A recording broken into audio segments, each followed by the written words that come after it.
Whether you love it or hate it, the fact is that Minecraft is a game with a very distinctive and even meticulous sound design.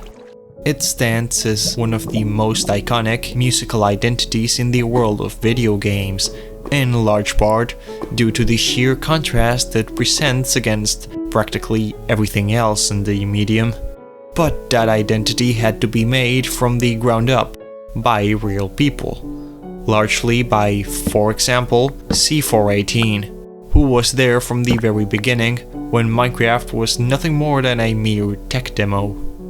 Today we will be exploring a series of facts, curiosities and a handful of obscure, unused sounds that simply never made it to the final game. Let's begin!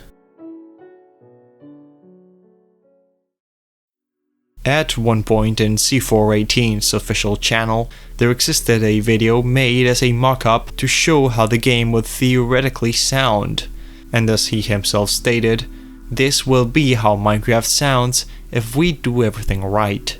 Although the video has since been deleted and re-uploaded by multiple users. Take a look at the first 15 seconds.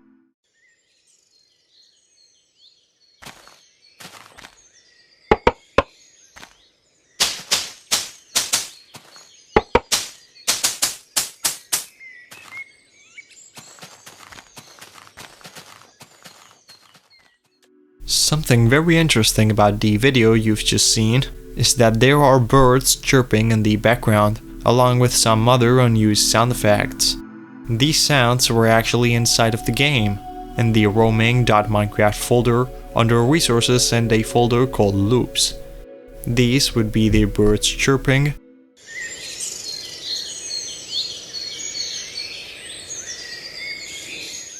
this is an unused cave sound,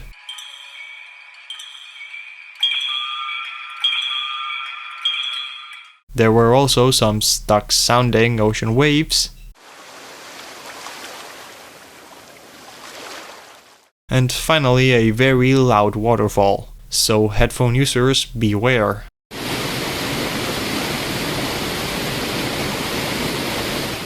Staying in a close time period, some of the first sounds, the ones made by C418, were completely original. But many of them were also grabbed from a website called Free Sound. Many sounds for Minecraft were found here much before being added into the actual game, like for example the classic oof human sound effect. One of the most iconic and most played through the game as well, the clicking sound, also came from this website. Specifically from user Jungle with 2 Gs and supposedly credited as originated from 2002. And even the original bow sound from Alpha and Beta also came from this website. Something I found interesting was the naming of the clicking sound, Button 121, and that got me curious into checking this Jungle guy's profile, and lo and behold, he actually has 600 similar button sounds. So it's interesting to think, in another reality, any of these could have been the classic clicking sound heard all throughout Minecraft.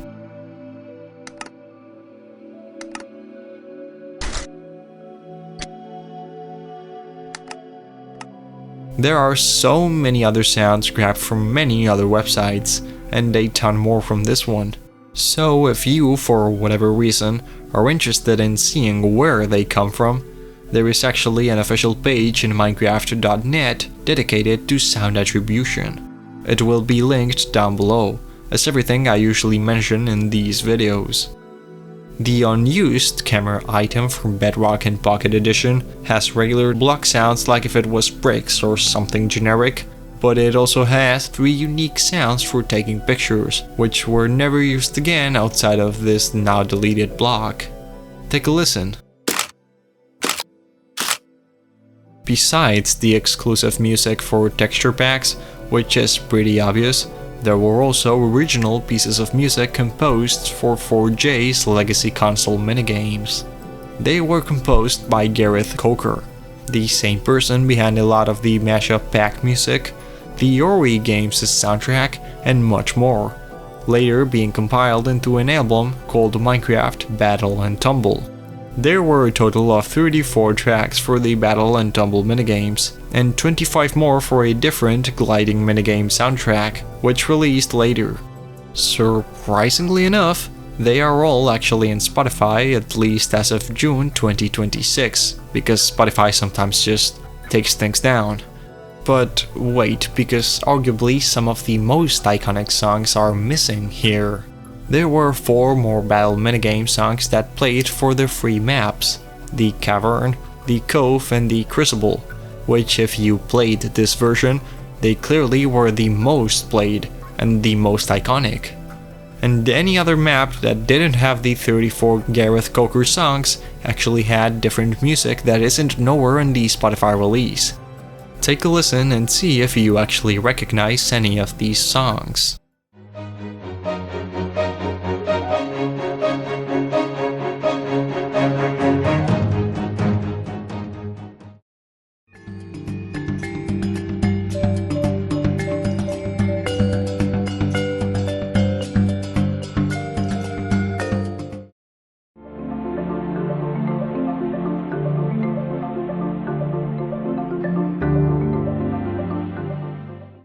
Well, these songs were actually attributed to C418, rather than any other musician at 4J Studios. His songs, for some reason, seem to be excluded from the official release, and are nowhere in his Spotify either, but in the game's files are called Battle Mode 1, 2, 3, and 4. He also composed the original Halloween and festive soundtracks for those texture packs as well, but as far as I know, that's pretty much his entire involvement in this port. Gareth was the one to compose almost everything else that wasn't another IP collab. In the Random Sounds folder, which holds everything from leveling up sounds, drinking and eating, and even some more miscellaneous stuff, there is also a strange sound called breath.ogg, which sounds like this. Well, that's certainly not used anywhere in the game. So I did a bit of digging, and it is actually still in the game as of the latest versions of Java. You can even actually play it in game as of 26.1. with the play sound command.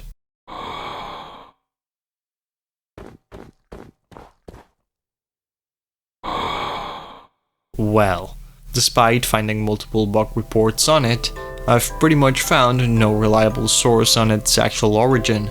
I have seen quite a few comments on uploads of the clip saying C418 once said it was meant to play when you went to the surface after being underwater for a while, but that Notch simply didn't like it. But again, none of them actually have a source, and as far as I know, could be just mouth to mouth. But it does sound pretty plausible. It's just hard to track considering C418 has given many interviews to many sources, including things like podcasts that aren't actually transcribed.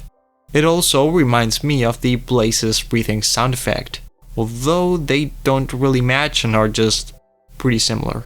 Here, listen.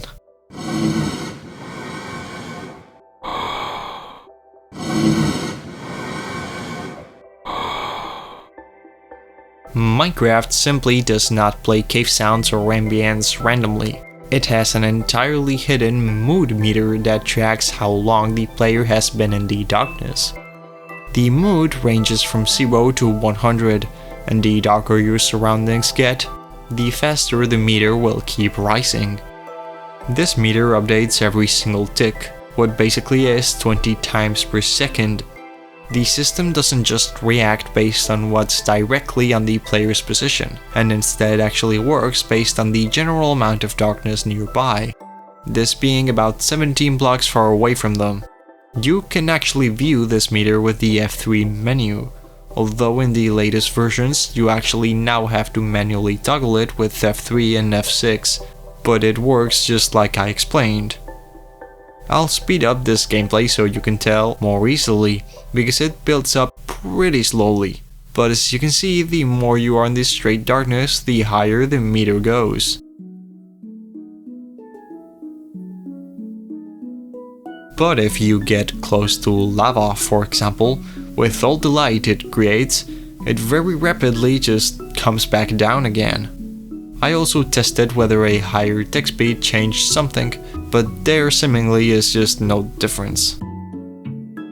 At one point in the game's development, there existed a song called Magnetic Circuit, made entirely by Notch. It was used during the development of the game to test the music system, but there was never a released build in which it actually played, even though it was actually in the files for a short period of time. Take a listen.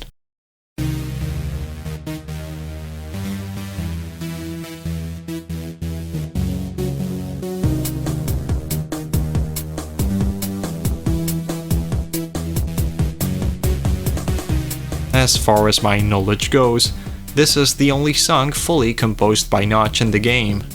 It honestly isn't even so bad, although it doesn't really fit Minecraft obviously. It for some reason gives me a sort of Half-Life 1 vibe, at least in the terms of the rhythm.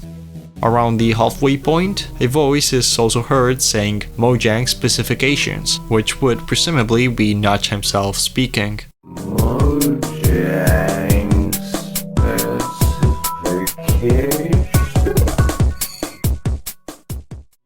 When you, as a player, submerge underwater, there is always a loop of an underwater ambience playing. But aside from that, there are also 21 more sounds that randomly play for a short while along with the loop I just mentioned. In the files, they are actually categorized as loop editions, but they exist in 3 tiers. The regular loop editions, which are things like bubbles and regular water sounds, and more interestingly, rare and ultra rare loop editions. I'm going to play 3 sounds from each category so you roughly understand the deal. Here are the 3 from the regular loop editions, which they are all probably familiar to you.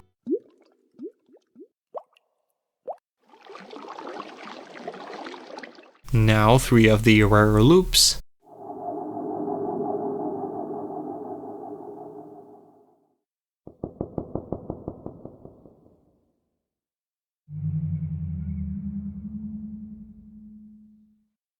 And finally 3 of the ultra rare ones.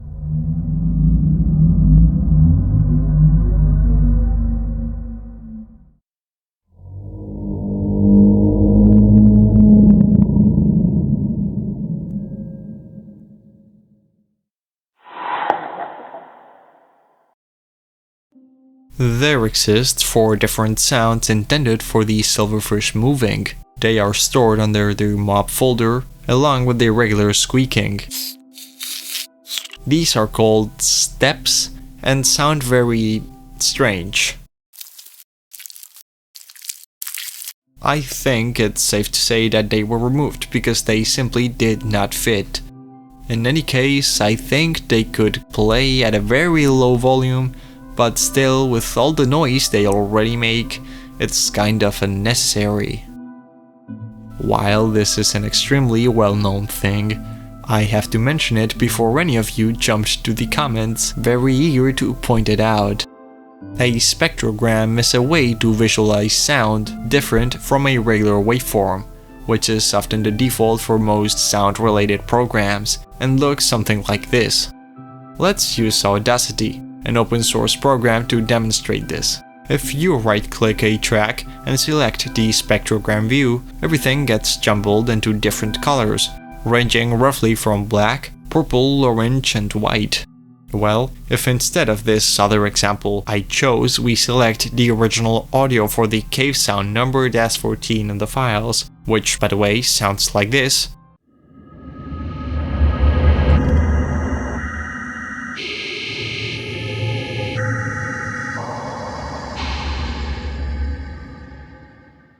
And we set it to a spectrogram again, we can see what is very clearly a creeper.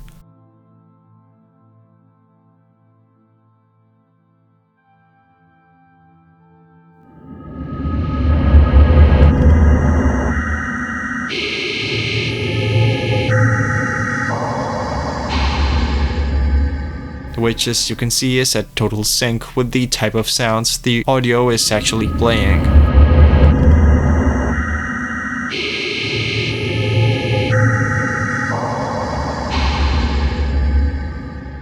There is also a very similar thing hitting inside of the music disc 11, just right at the very end. It's very hard to notice, but there's what seems to be either a Steve's survival test skin or a zombie. While everyone just assumes it's Steve, it might as well be a zombie for all we know, as there aren't any visible eyes. Headphone users, be aware because there is a very sudden spike.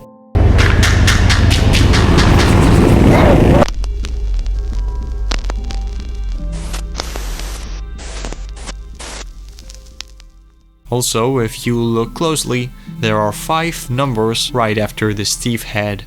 These say 12418, and actually 12 means C in hexadecimal, and that means the whole thing spells out C418. I wonder who that is. And hey, even if you probably already knew those, there is also a sort of third newer one. With the release of Tricky Trials, Bedrock Edition actually featured 4 new original cave sounds exclusive to it. And in one of them, specifically the one labeled internally as Cave 21, even though I don't know much about Morse code at all, apparently the word behind is spelled. Take a listen.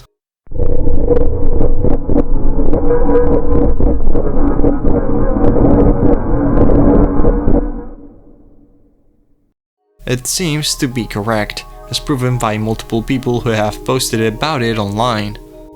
Like this user on Reddit who made this image to illustrate it. The sounds for ghasts, the original ocelot, and cat sounds, and one of the ultra rare ocean loops mentioned in entry number 8 are all actually related. In a Ask Me Anything that C418 made on Reddit on December 2011, he confirmed the guest's sounds were a mix of his voice and sounds from his cat complaining whenever he was waking up. Not to be confused with Odie, who is actually Samuel Aberg's cat, a more recent Minecraft composer and whose cat gave the voices for the new 1.14 felines. C418's cat was actually called Spider, and there is a lot of stuff about him in C418's Instagram. Spider did not only voice the guests, but also partially voiced the original ocelots and cats. C418 had stated in many now lost and unarchived tweets that his quote-unquote voice actor refused to say his lines. Spider, in a sort of redemption arc, apparently did manage to meow in front of the microphone every now and then, and especially capture a bit of purring. So C418 just ended up giving up and mixing in some random cat sounds from Freesound. Not only did Spider voice these 2 mobs already, but there's a recent theory going around that he might have also voiced the 4th sound, labeled as dark in the ocean ambience I mentioned before. This is kind of unconfirmed, but I tried my best to fit it with Audacity. This is pretty much the closest I got.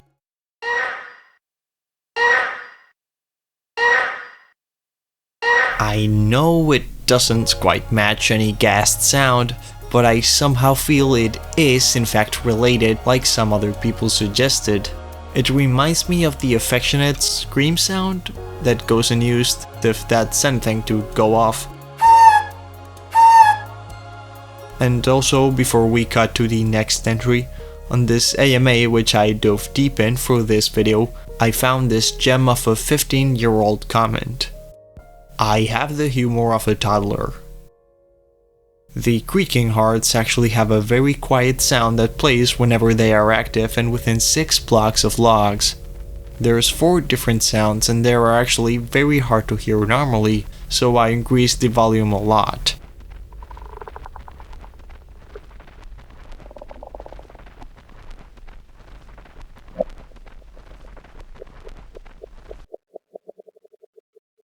In a related manner, The pale hanging moss and the open eye blossom also emit 15 different sounds when attached to a pale oak leaves or pale oak log block. Have a listen at a few of them.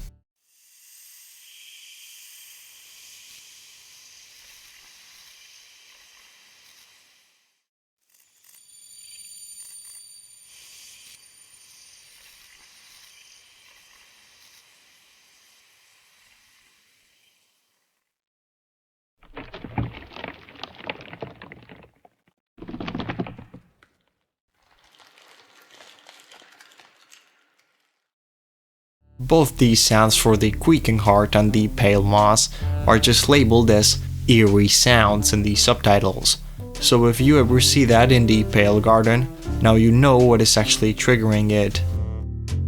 You obviously know how eating sounds in Minecraft.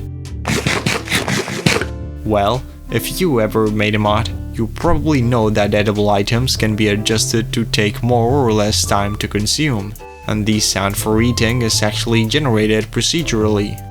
There are 3 different sounds that get mashed and looped together.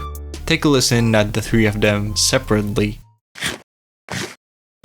And then there is also an extra final sound used for the burping at the end. So the final, complete result would sound like this. Although I mentioned this in my video about plant facts already, the chorus plant actually emits an original sound every time it advances a stage on growth. It's very easy to miss, so I'll increase the volume like last time. And just like I showed in that video, with a higher tick speed, it's even more noticeable.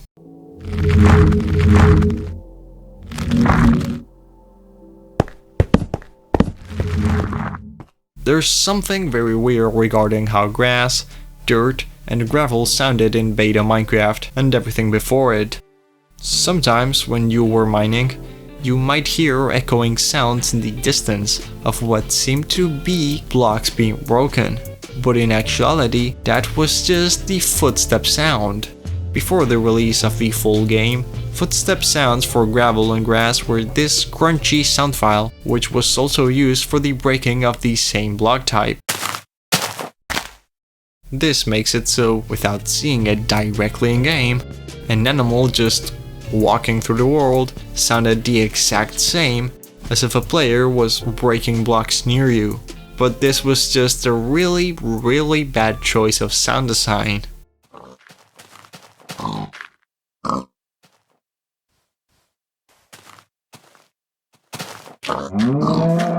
The sound for hitting a mob regularly and the one for hitting them while sprinting is different. I will grab the sheep as a subject, as the sound is pretty noticeable with them.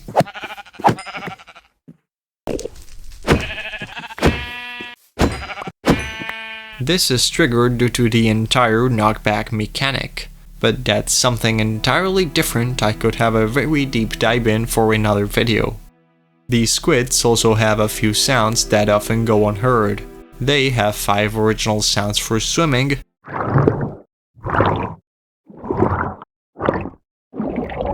the ones for being hurt, which are probably the ones you've likely heard, and finally 3 sounds for shooting ink, which they actually do when being damaged by a player underwater.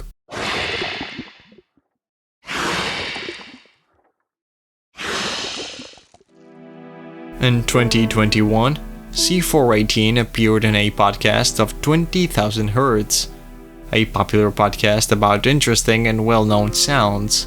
In it, he revealed something particularly interesting about music discs. His original idea was that jukeboxes would appear through the world with the music discs playing, and in caves, players were meant to hear them from a distance and get to them by following the sound as they got closer. Somewhat similar to how Springtrap is lured in Five Nights at Freddy's 3. They honestly would have to be pretty rare as to not just break immersion, but otherwise I think it would actually be such a cool feature.